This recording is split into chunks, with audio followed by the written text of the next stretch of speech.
हजारों वर्षों के कालखंड ने इन वैल्यूज को हमारे भीतर विकसित किया है। आप यहां डेनमार्क में ही देखिए, भारत के अलग अलग राज्यों से लोग यहां आए हैं, बसे हैं। कोई तेलुगु बोलता है, कोई पंजाबी, कोई बांग्ला आणि कोई मराठी અને કેટલા કેમ છો ગુજરાતી।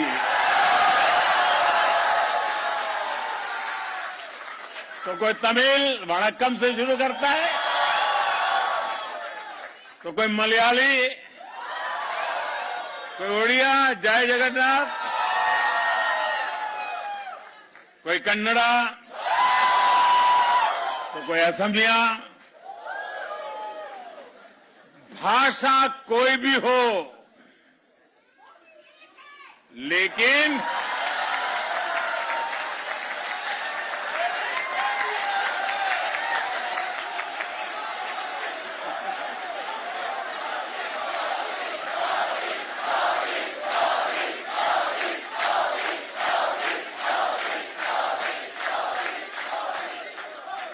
भाषा अनेक, भाव एक।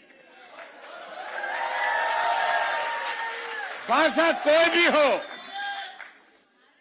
लेकिन हम सभी के संस्कार भारतीय ही है।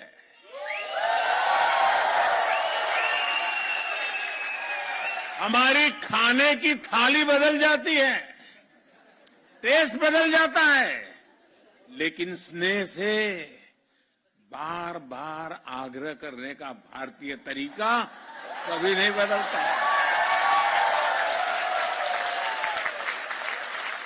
और हमें मालूम है कुछ लोगों को तो आग्रह करने का ऐसा स्वभाव होता है कि नमक के लिए भी कर देते हैं।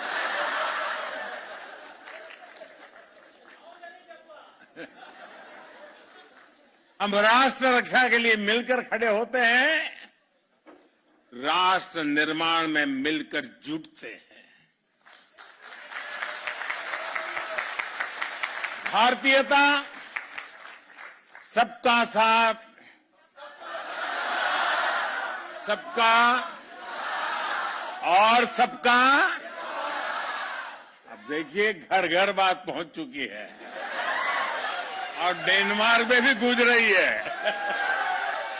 सबका साथ, सबका विकास, सबका विश्वास और सबका प्रयास, और इसी से समृद्धि होती है। और साथियों, वसुधैव कुटुंबकम यानी वन वर्ल्ड, पूरा विश्व एक परिवार, हमारा ये कंसेप्ट व्यापार कारोबार की अवधारणा से भी बहुत विस्तृत है, बहुत व्यापक है, बहुत गहरा है, हिमालय से भी ऊंचा है। हमारी वन वर्ल्ड की अवधारणा अपनत्व पर, बंधुत्व पर, संवेदनशीलता पर, सम्मान पर टिकी है। 21वीं सदी का भारत भी नए ग्लोबल ऑर्डर के लिए इसी विजन को लेकर आगे बढ़ रहा है।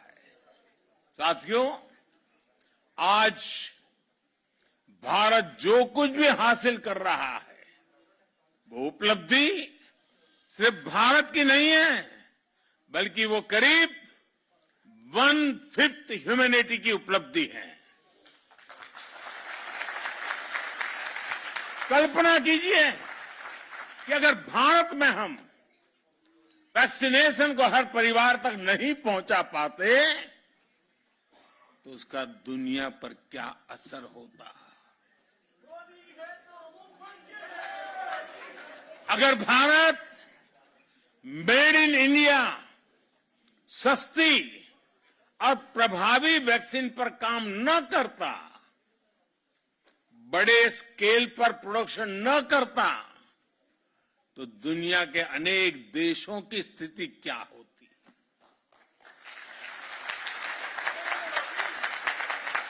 भारत जब अपने नागरिकों को गरीबी से बाहर निकालता है तो दुनिया से गरीबी कम होती है। भारत में जब गरीब को housing, sanitation, clean drinking water, free health care, financial inclusion ऐसी जब अनेक सुविधाएं मिलती हैं तो इससे दुनिया के अनेक देशों को एक नया विश्वास मिलता है।